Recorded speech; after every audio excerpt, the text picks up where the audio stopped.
Radio कर्मवीर जनगण मन की बात।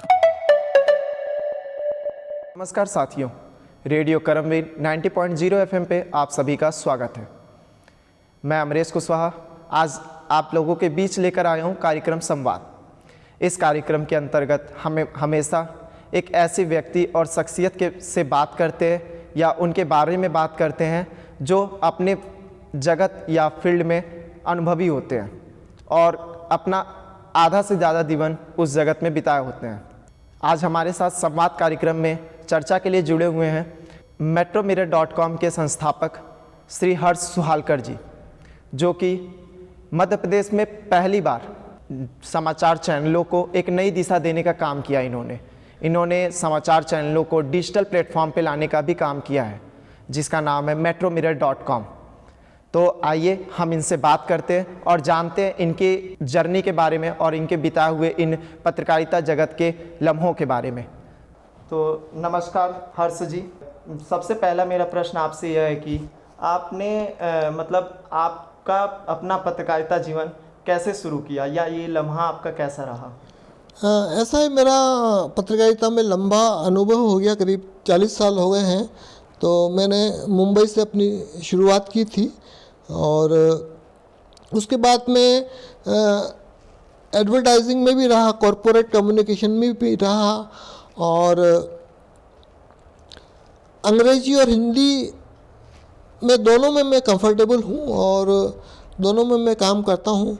बेसिकली अंग्रेजी में मेरी ज़्यादा एक्सपर्टाइज है, ये कह सकते हो, है ना, लेकिन मैं दोनों में काम कर लेता हूँ। हमने उसके बाद में जब मैं भोपाल में आया तो भोपाल में मैंने अपनी एक छोटी मीडिया कंपनी बनाई और मैं कंसल्टेंसी का काम भी करता था, एडवाइजरी रोल भी मेरा था।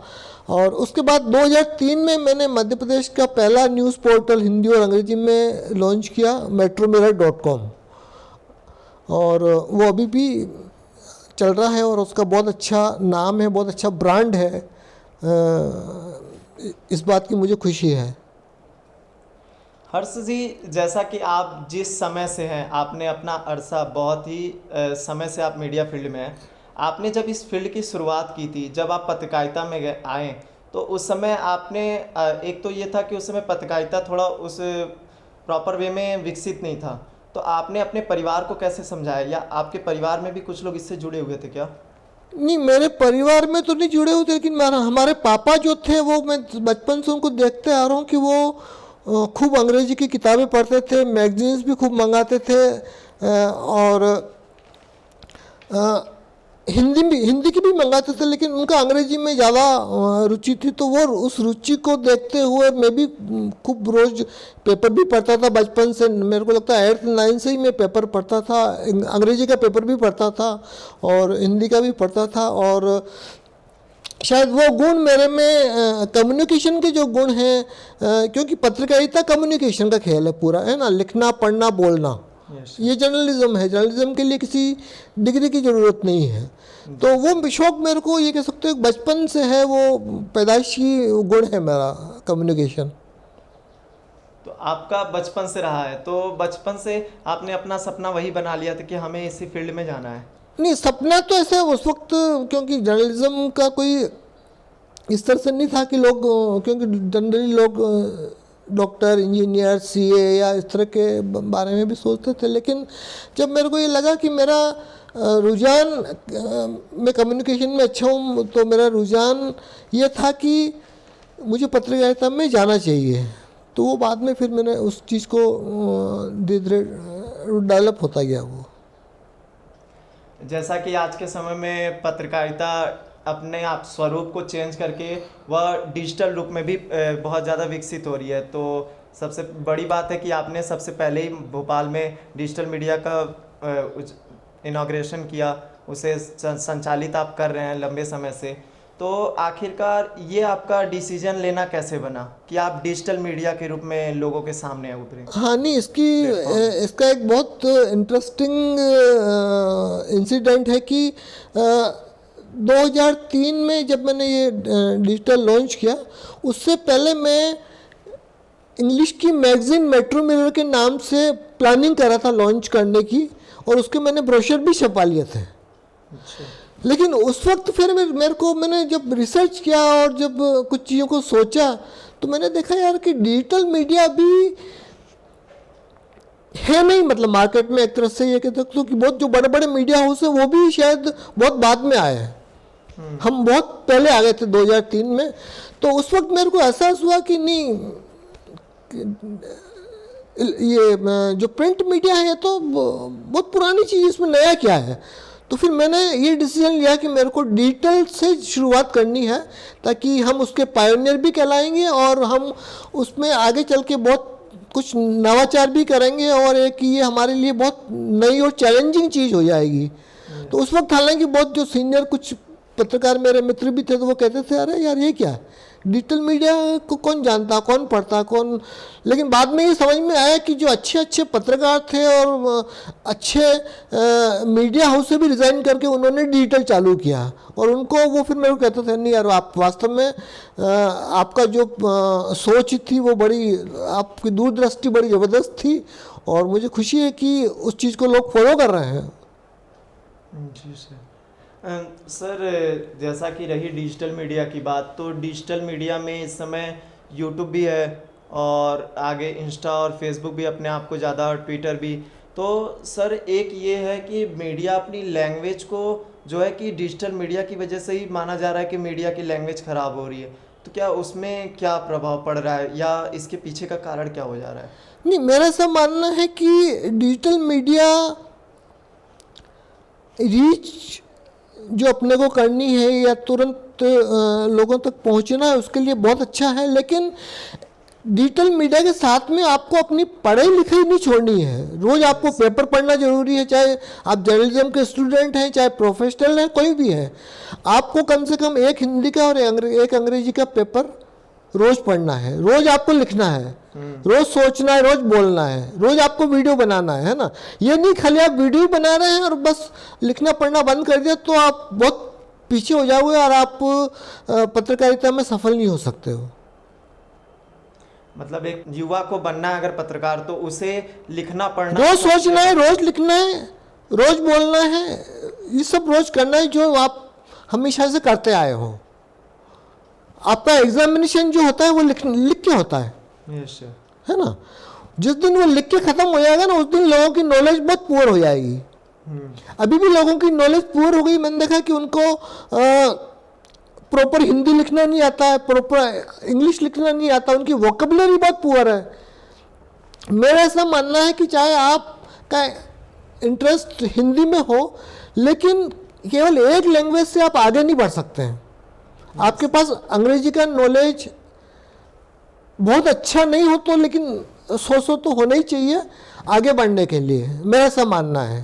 अंग्रेजी में भी आपको लिखना आना चाहिए, बोलना भी आना चाहिए और उसके लिए नहीं भी है तो कोशिश करनी चाहिए, वोकेबुलरी भी अच्छी होनी चाहिए। क्योंकि बहुत सी चीज़ें आपको, मान लो कोई आप गए किसी कॉन्फ्रेंस, वो इंग्लिश में हो रहा है तो आप उसको कैसे समझेंगे? सही बात है। तो आपको समझना आना चाहिए, जब समझेंगे तभी तो आप लिख पाएंगे। एकदम सही। चाहे आपको लिखना हिंदी में लेकिन आपको समझना तो अंग्रेजी में है। तो इंग्लिश आपकी अच्छी होगी तो आप उसको समझ लेंगे और फिर उसको आप हिंदी में ट्रांसलेट करके लिख लेंगे। लेकिन अंग्रेजी नहीं है तो आप वहाँ से कुछ लेके नहीं आए, आप कहोगे मेरे को तो कुछ समझ में ही नहीं आया और वो तो फिर खेल ही खत्म हो जाएगा।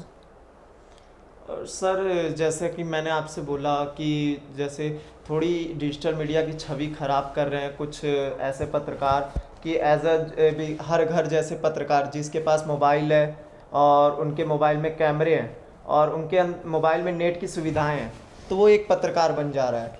तो इसमें क्या है कि मीडिया के वो कहीं भी रिपोर्टिंग करने चला जा रहा है, कुछ भी कोई भी वीडियो बना के डाल दे रहा है और उसके बाद उसमें लैंग्वेज उनकी सही नहीं रहती है, मतलब अपशब्द का बोलना। तो इससे डिजिटल मीडिया को तो बहुत प्रभाव पड़ रहा है। तो इससे डिजिटल मीडिया को कितनी सामने करने पड़े और आगे इसको सुधारने के लिए क्या काम करना चाहिए? नहीं, मेरे को लगता है कि डिजिटल मीडिया का मतलब अब ऐसा हो गया कि मीडिया टोटली एक कन्वर्जेंट मीडिया हो गया। कन्वर्जेंट मीडिया का मतलब ये है कि जैसे वेबसाइट में जैसे न्यूज़पेपर काम करता है उस तरह से आप लिख भी सकते हैं। जैसे टीवी में आता है उस तरह से भी आप वेबसाइट के थ्रू कर सकते हैं।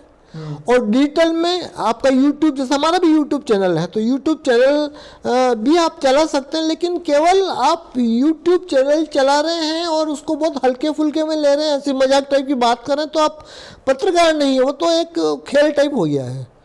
जो भी पत्रकार है या जो पत्रकारिता करते हैं या जो जर्नलिज्म में है, तो वो बहुत सीरियसली उस चीज़ का पहले न्यूज़ बनाएंगे, जैसे टीवी में न्यूज़ बनती है या न्यूज़पेपर के लिए न्यूज़ बनती है, तो रिपोर्टिंग होगी, न्यूज़ बनेगी, उसका रिसर्च होगा, तो ये सब चीज़ प्रॉपर होना चाहिए।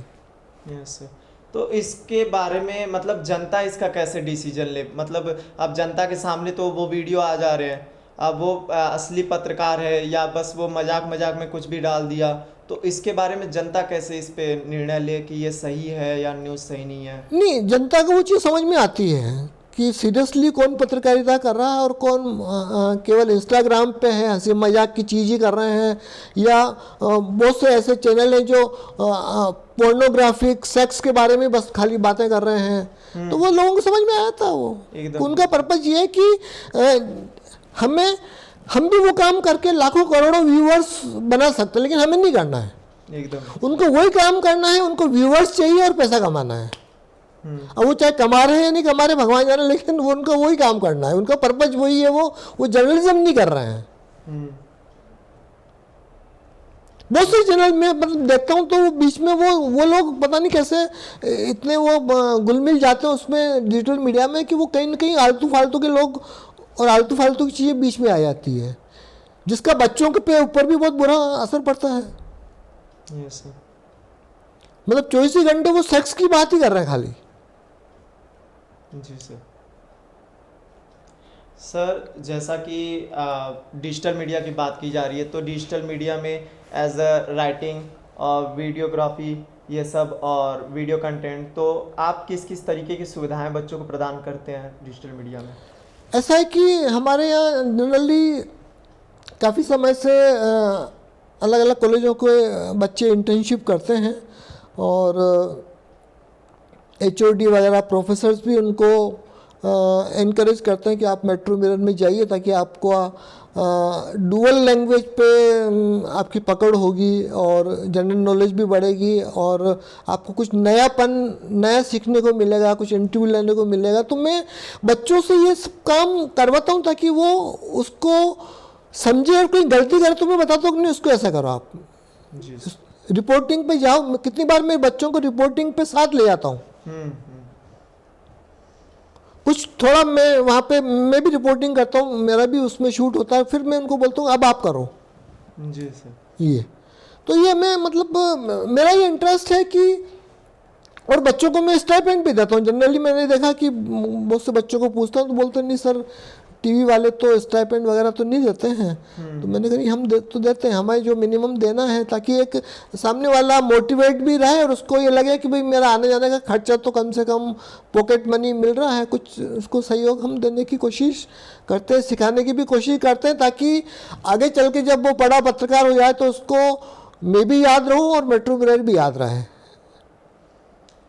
सर जैसे आप मेट्रो मिरर की एक डिजिटल प्लेटफॉर्म आपने तैयार की, तो ये नाम भी एक यूनिक लग रहा है, तो ये नाम आपने कैसे डिसाइड किया कि मेट्रो मिरर ही इसका नाम हमें रखना चाहिए डिजिटल मीडिया? नहीं, ऐसा है कि मैं पैदाइशी ये कह सकते हो कि मैं ज़माने से बहुत आगे रहा हूँ हमेशा। जैसे मैं 9th में था ना, तब भी मैं ज़माने से आगे था, और जब मैं कॉलेज में था तब भी ज़माने से बहुत आगे था, क्योंकि मेरा जो ऑब्जर्वेशन और जो लोगों के साथ मिलना जुलना, और मैं स्कूल और कॉलेज से ही क्लब्स में जाता था, मतलब जो यूथ विंग होते हैं, रोटरी के यूथ विंग होते हैं।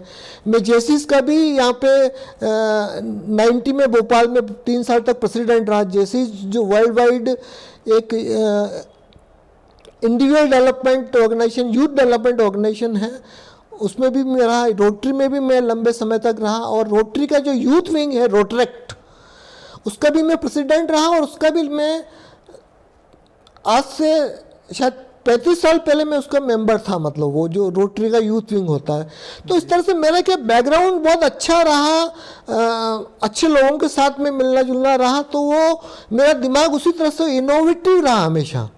जी तो मैंने ये सोचा कि अब जमाने में मेट्रो मिरर का मतलब ये कि आगे चल के जमाना मेट्रो का ही है, मेट्रो सिटी का जमाना है, आधुनिकता का जमाना है। तो और दूसरा मेरे को इसका मेट्रो मिरर का नाम बहुत अच्छा लगा कि ये एक बहुत बढ़िया नाम है जो मेरे को मिल भी जाएगा, और वास्तव में कोई नाम रजिस्टर्ड नहीं था इसलिए वो मिल भी गया था 2003 में। सर वो तो है ही, हाँ, अगर आज मैं शायद उसको रजिस्टर कराने जाता तो थोड़ी मिलता वो। नहीं मिल पाता वो तो, हाँ, बहुत से चैनल। तो वो 2003 में था, हमने रजिस्ट्रेशन कराया था तो इजीली हमें मिल गया। हो सकता है कि मैं 2004 में भी करा था तो नहीं मिलता, लेकिन लकी था कि जो मैंने सोचा वही नाम मेरे को मिल गया। सर जैसे कि आज के समय में जो छात्र होते हैं या युवा जो भी इस फील्ड में आते हैं, तो एक ग्लैमर भरी दुनिया देख के आते हैं। उनको बस यही रहता है कि मैं या तो जो पुरुष हैं वो रिपोर्टिंग फील्ड का चुनाव करते हैं, और जो महिलाएं होती हैं वो हमेशा एंकर। तो क्या बाकी उनको आगे किन चुनौतियों का सामना करना पड़ सकता है अगर वो केवल यही दो फील्ड सोच के आ रहे हैं? तो नहीं, ऐसा नहीं। ये आजकल के जो यंग जनरेशन है जो जर्नलिज्म जो कर रहे हैं, उनके दिमाग में ये लग रहा है कि जर्नलिज्म केवल ग्लैमर है, ग्लैमर नहीं है ये। जर्नलिज्म में आपको बहुत मेहनत करनी है, और जर्नलिज्म में आते ही आप एंकर नहीं बन जाते हैं। आपको सबसे पहले तो ये कि कम से कम अगर आपका 2 साल का कोर्स है तो 1 साल की आपको इंटर्नशिप करनी है। अगर आपको वास्तव में कुछ सीखना है, करना है, तो 1 साल की इंटर्नशिप करनी है। 3 साल का कोर्स है तो भी 1 साल की इंटर्नशिप मिनिमम करनी है। और दूसरी चीज़ ये है कि पढ़ते पढ़ते आपको रिपोर्टिंग भी करना है, लिखने पढ़ने वाला काम भी करना है। एंकर तो तब होगा ही जब आपको ये सारा अनुभव होगा, लिखने का अनुभव होगा, रिपोर्टिंग का अनुभव होगा, जी इंटरव्यू लेने का अनुभव होगा, है ना। जैसे आप अभी मेरा इंटरव्यू ले रहे तो कुछ आपको सीखने को मिल रहा है। Yes sir. और कुछ आप सीख चुके हो। 2-4 इंटरव्यू लेके जो भी आपके प्रोफेसर होंगे उन्होंने कुछ आपको बताया होगा, और एक्चुअल एक्सपीरियंस तो अभी आप जो मेरा इंटरव्यू ले रहे हो वो है। हाँ सर वो तो है। आपने किताब में पढ़ लिया कि इंटरव्यू कैसा लगता है, वो नहीं है। नहीं, तो सारी चीज़ें प्रैक्टिकल है। जर्नलिज्म मतलब प्रैक्टिकल है। कोई जर्नलिस्ट खाली बीए है लेकिन वो बहुत बड़ा जर्नलिस्ट है, कुछ पीएचडी करके भी उनको 5,000 की नौकरी नहीं मिल रही, तो वो उनको कुछ आता नहीं है तो क्यों मिलेगी, क्यों देगा लोग। हाँ वो तो है ही।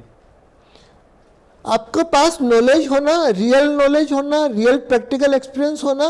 और दूसरी चीज़ है कि ये ख्वाब छोड़ दें कि मैं जाते ही मेरे को कोई एंकर बना देगा, नहीं है। हो सकता है कि आप पूरी लाइफ में कभी एंकर नहीं बन पाओ, जी सर, है ना। तो ये मतलब है कि ये अपने को तो एक जर्नलिज्म के सभी काम करने हैं, और उसके बाद में फिर आपको एंकरिंग का भी मिलेगा, ऐसा नहीं है। मैं तो लोगों को रखता हूँ तो कितनी बार मैं 1 महीने बाद उनको एंकरिंग के लिए असाइनमेंट दे देता हूँ। अंग्रेजी न्यूज़ कुछ 1-2 लड़कियां थी तो उनका इंटरेस्ट ये था सर हम इंग्लिश न्यूज़ में आप हमें वो सिखाओ, तो मैंने उनको वो सिखाया और वो इंग्लिश न्यूज़ बोलने लगी थी। मतलब ठीक थी अंग्रेजी में, इसलिए वो कॉन्फिडेंस मैंने डेवलप करके और वो कम्युनिकेशन उनका इंग्लिश का भी डेवलप करके और वो अच्छे से बोलने लगे। वो उन्होंने मेरे को ये कहा कि नहीं मेरे को इंग्लिश जर्नलिज्म में जाना है, तो मैंने कहा ठीक है एकदम सर। हाँ, जैसा कि आपने बताया सर कि उनको हर ट्रेड में अपना एक, जैसे बोला गया है पत्रकारिता के लिए, jack of all trade master of none. तो आपको सभी दिशा की जानकारी होनी चाहिए, भले ही आप उसमें मास्टर ना हो, लेकिन हर चीज़ में थोड़ा थोड़ा आपको नॉलेज होनी चाहिए। तो पत्रकार को एज एन नए पत्रकार को इसी बातों पर ज़्यादा ध्यान देना चाहिए। हाँ। सर एक सबसे बड़ी समस्या और भी आती है युवाओं के सामने कि एज वो इस फील्ड में तो आ जाते हैं, सबसे बड़ी चुनौती उनके सामने ये हो जाती है कि उनको मिलता है कोई मौका तो वो घबराते हैं कैमरे के आगे आके बोलना या किसी का जाके इंटरव्यू लेना। तो फिर वो अपने इस टैकल को कैसे कंप्लीट करे या इस डर को कैसे ख़त्म करे? नहीं, इसका ये है कि आपको डरना किसी से नहीं है। डर तो उसको लगता है जो कोई डाका डाल रहा हो या कोई चोरी कर रहा है। आपने मेरे को फ़ोन किया, आप आए, है ना, तो आपको डर थोड़ी था कि मैं जाऊंगा, तो कोई डर किस बात का। आप प्रिपेयर्ड होना चाहिए कि भी मेरे को आज इंटरव्यू के लिए जाना है तो मैं क्या क्वेश्चंस, मेरा बैकग्राउंड थोड़ा किसी से पूछ के या आपने पता करके क्वेश्चंस बनाए, क्वेश्चंस बना के आप आए, आराम से आपने बैठे बात की और आप पूछ रहे हो, तो दिमाग से कॉन्फिडेंट तो आपको होना है, डर किसी का नहीं होना चाहिए। आप कहीं भी जा रहे हैं, आपको लग रहा है कि ये कहीं यहाँ गलत काम हो रहा, तो आप उसका वीडियो बनाइए, फोटो बनाइए, और कोई आपको पूछे, आप पत्रकार नहीं भी हैं तो आप ये कह सकते हैं कि मैं पत्रकारिता का छात्र हूँ, आप बना सकते हैं, आपको कोई मना नहीं कर सकता है। कोई गलत काम हो रहा था वो आपको रोक थोड़ी सकता, उसका अधिकार थोड़ी है। सही बात है। तो वो कॉन्फिडेंस तो आपको रखना पड़ेगा। आपको कॉन्फिडेंस नहीं है, आप ये सोचते हो कि यार ये कैसे होगा, तो फिर आपको पत्रकारिता में आना ही नहीं चाहिए। हर्ष जी, जैसा कि आपने अपना लंबा अरसा इस पत्रकारिता जगत में बिताया, आई थिंक आधा से ज़्यादा जीवन, तो आपका इस पत्रकारिता जगत में या डिजिटल मीडिया जगत में आपका क्या अनुभव रहा है? नहीं, डिजिटल मीडिया का तो मैंने आपको बताया कि मेरा जो इंटरेस्ट था और उस हिसाब से मैंने उसको प्लान किया और चालू किया। अब मुझे ये लग रहा है कि वास्तव में, जैसे मैंने अभी कहा कि प्रिंट मीडिया ख़त्म नहीं होगा, कम धीरे धीरे होता रहेगा सर्कुलेशन, और डिजिटल मीडिया बढ़ता रहेगा। जी। यही कारण है कि जितने भी टॉप मीडिया हाउस हैं वो भी यूट्यूब चैनल पे हैं। हाँ। उन सबकी वेबसाइट्स हैं, और कुछ मीडिया हाउस जो बहुत बड़े हैं वो न्यूज़पेपर से पैसा नहीं कमा रहे हैं, लेकिन डिजिटल मीडिया से पैसा कमा रहे हैं, वो यूट्यूब से पैसा कमा रहे हैं। तो फ्यूचर डिजिटल मीडिया का बहुत ब्राइट है। आप अगर डिजिटल मीडिया में जाते हैं तो आपको एक तरह से वहाँ तीनों चीज़ का, वो digital media actually print media, electronic media और डिजिटल मीडिया तीनों का मिश्रण है। वो सीधी सी बात ये कह सकते हो कि डिजिटल मीडिया में आप जो चाहे वो करो। प्रिंट मीडिया की तरह भी आप काम कर सकते हो, इलेक्ट्रॉनिक मीडिया की तरह भी आप काम कर सकते हो, और डिजिटल मीडिया की तो अपनी एक अनलिमिटेड अपॉर्चुनिटीज है ही उसमें, वो तो बढ़ना ही है। क्योंकि मैं जब डिजिटल मीडिया में 2003 में आया था, तो उस वक्त कोई ऐसा मतलब मेरे को डिजिटल मीडिया में नज़र ही नहीं आया कि जो हो उस वक्त पॉपुलर बहुत। जी सर। और अब जितने भी न्यूज़पेपर हैं सब डिजिटल मीडिया में आ गए हैं, जितने भी टीवी चैनल हैं सबकी वेबसाइट्स हैं। तो उसका फ्यूचर तो बहुत ब्राइट है, डिजिटल मीडिया का मतलब फ्यूचर बहुत ब्राइट है। और सर, जैसा कि हमारा प्रिंट मीडिया की लेखन शैली अलग होती है, इलेक्ट्रॉनिक मीडिया की लेखन शैली अलग होती है, और वही रेडियो चैनल की बात करें तो उसकी लेखन शैली अलग होती है, तो ये डिजिटल मीडिया की लेखन शैली कैसी है? इसमें तो तीनों प्रकार के इलेक्ट्रॉनिक, और इलेक्ट्रॉनिक में आपके टीवी मीडिया, आपका प्रिंट मीडिया में प्रिंट मीडिया हो गई, और बाकी जो सुनने के लिए रेडियो जो कि एक मीडिया है, वो तीनों का समागम है ये। तो इसकी लेखन शैली कैसी होती है? नहीं, इसमें जैसे मैंने आपको बताया ना, जैसे आपको इंटरव्यू लेना है, तो इंटरव्यू लेने से पहले आपको उसके बारे में रिसर्च करके आपको क्वेश्चंस बनाने हैं, है ना। प्रिंट मीडिया है तो भी उसमें भी यही करना है, और इलेक्ट्रॉनिक मीडिया है तो भी उसमें भी यही करना है। जी सर। खाली इस पर प्रेजेंटेशन अलग हो गया कि अगर रेडियो है तो रेडियो में, क्योंकि वीडियो नहीं बनता, रेडियो में जनरली खाली वॉइस रहती है कि एक पूछ रहा है और उसका दूसरा आंसर दे रहा है।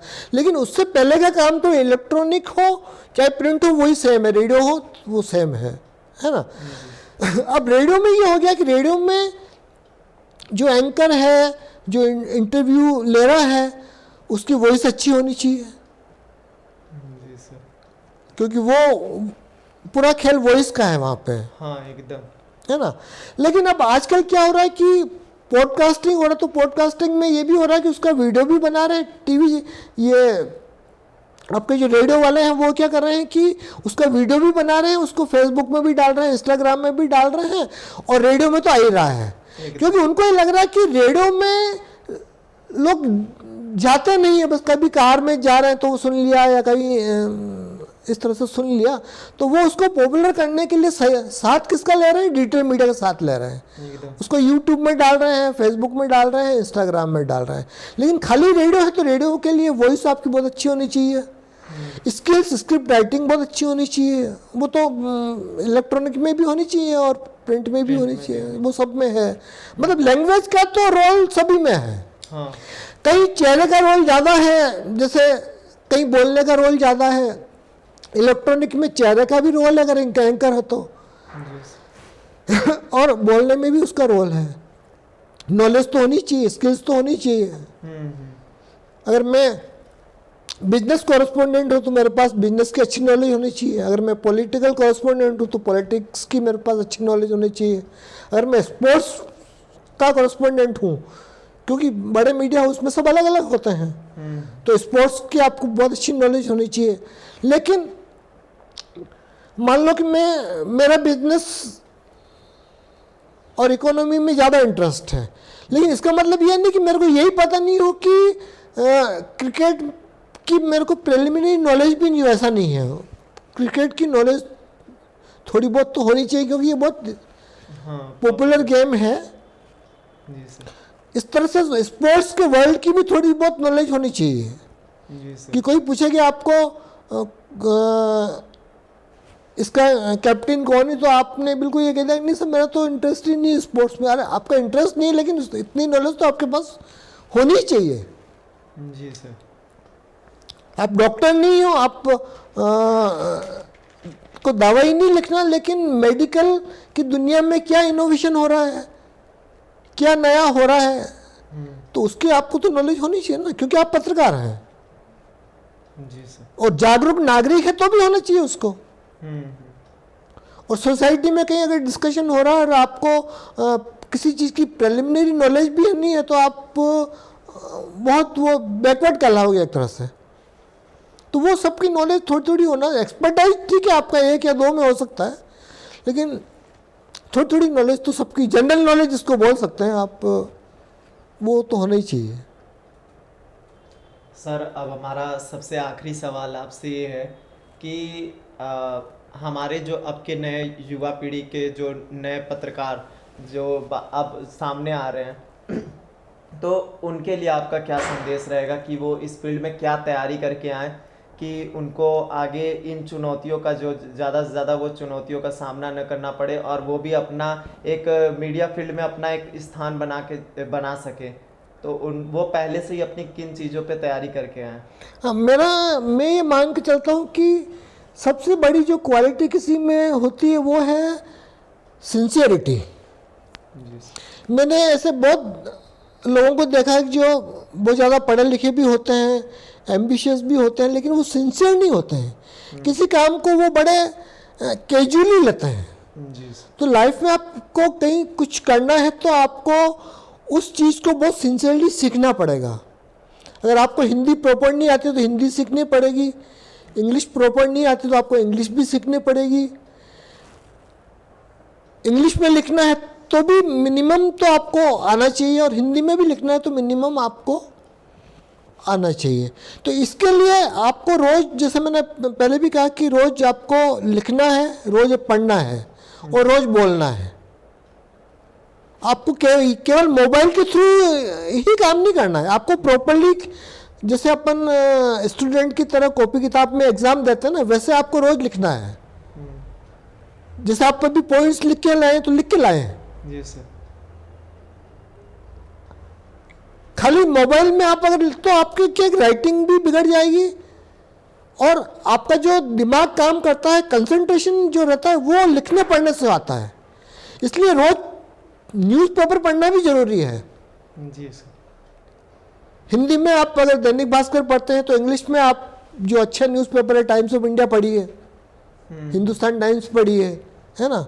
ऑनलाइन भी जाके सबकी वेबसाइट्स हैं, टाइम्स ऑफ इंडिया की भी वेबसाइट्स हैं, दैनिक भास्कर की भी वेबसाइट्स हैं, पत्रिका की भी है, तो आप वहाँ भी जाके उसको पढ़िए। पढ़ने से क्या होता है कि आपका कंसंट्रेशन रहता है और आपका दिमाग काम करता है। जी सर।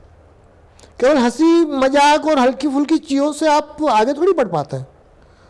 वो तो 10% हो सकती है, 90% तो दूसरी चीज़ है ना। जी सर। तो सिंसियरिटी, आप किसी भी चीज़ को करें, सीखें, इंटर्नशिप करें, नौकरी करें, कोई चीज़ सीखने की कोशिश करें, तो और हमेशा हर चीज़ में पैसे का दिमाग भी नहीं रखें। आप अगर स्टूडेंट है तो आपका मेन काम आज पढ़े लिखे करना, सीखना, समझना है, जी सर। पैसे कमाना नहीं है। नहीं। मैंने देखा कुछ स्टूडेंट इंटर्नशिप के लिए आते हैं तो उनके दिमाग में ये है कि यार 1 महीने काम करके यार बस पैसा मिल जाए और अपन चले जाएंगे।